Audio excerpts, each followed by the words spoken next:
Hello, friends. So we're in Bible study part 2. We are still in the NIV.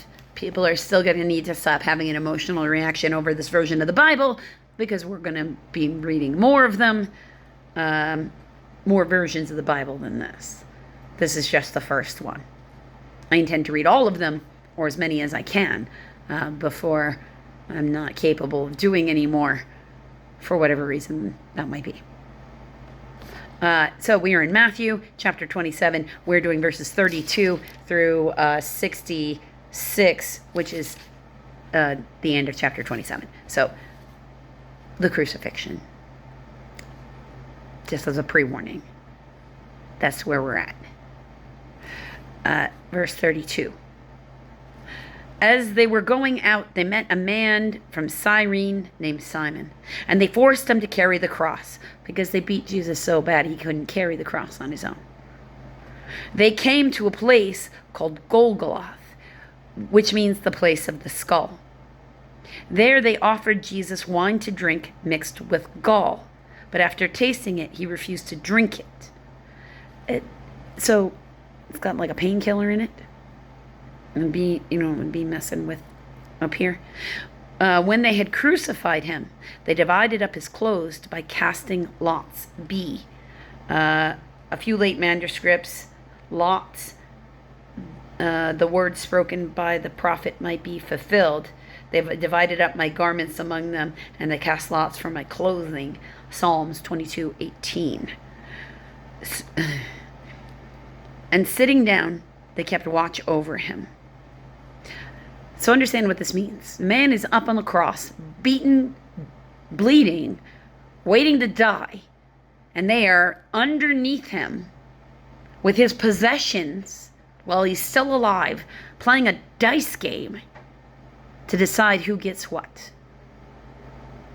That's what they mean. Verse 37. Above his head they placed the written charge against him. This is Jesus, King of the Jews. 2 robbers were crucified with him, one on his right and one on his left. Those who passed by hurled insults at him, shaking their heads and saying, "You who are going to destroy the temple and rebuild it in 3 days, save yourself. Come down from the cross if you are the Son of God." In the same way, the chief priests and the teachers of the laws and elders mocked him. He saved others, they say, but he can't save himself. Is he the King of Israel? Let him come down now from the cross, and we will believe in him. He trusts in God. Let God rescue him now if he wants. For I said, I am the Son of God. For he said, I am the Son of God. In the same way, the robbers who were crucified with him also heaped insults on him. So they're up there and nailed, but they weren't beaten and all that kind of stuff like he was.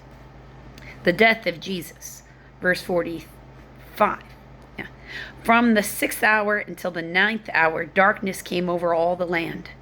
About the 9th hour, Jesus cried out in a voice. This is Hebrew, or it should be in Hebrew. In some manuscripts, it's Eli, Eli, but it's Eloi, Eloi. Lama sabachthani, which means, my God, Eloi, Eloi, yeah, Lama sabachthani, my God, why have you forsaken me? When some of those standing there heard, they said, he is calling Elijah. Immediately one of them ran and got a sponge filled with wine vinegar and put it on a stick and offered it to Jesus to drink. The rest said, now leave him alone. Let's see if Elijah comes to save him. And when Jesus cried out again in a loud voice, he gave up his spirit.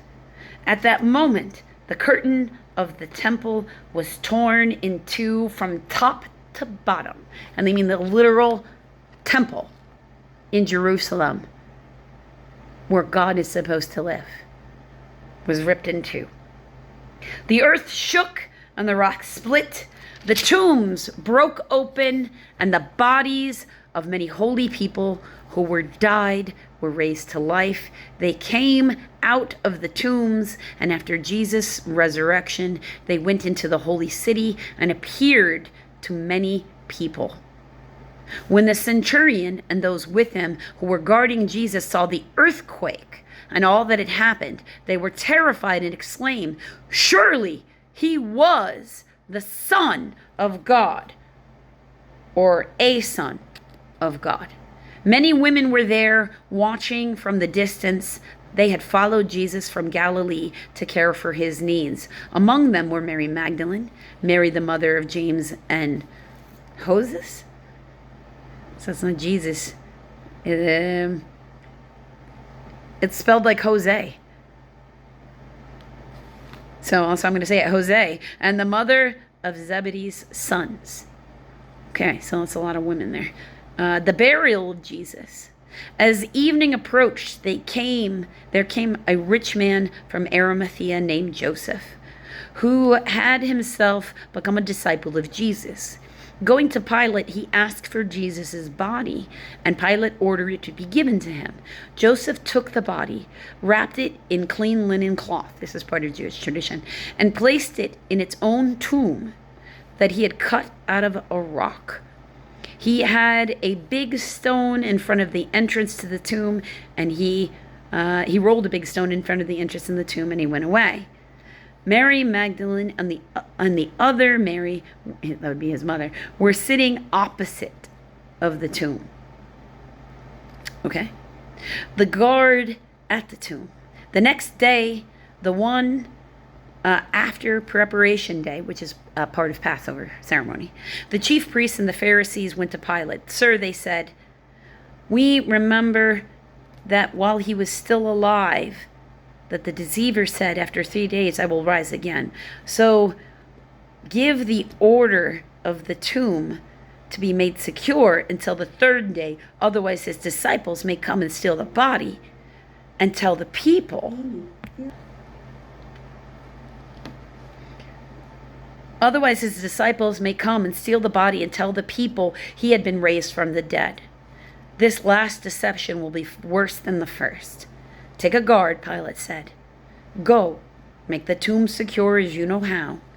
So they went and made the tomb secure by putting a seal on the stone and posting a guard to make sure that nobody could tamper.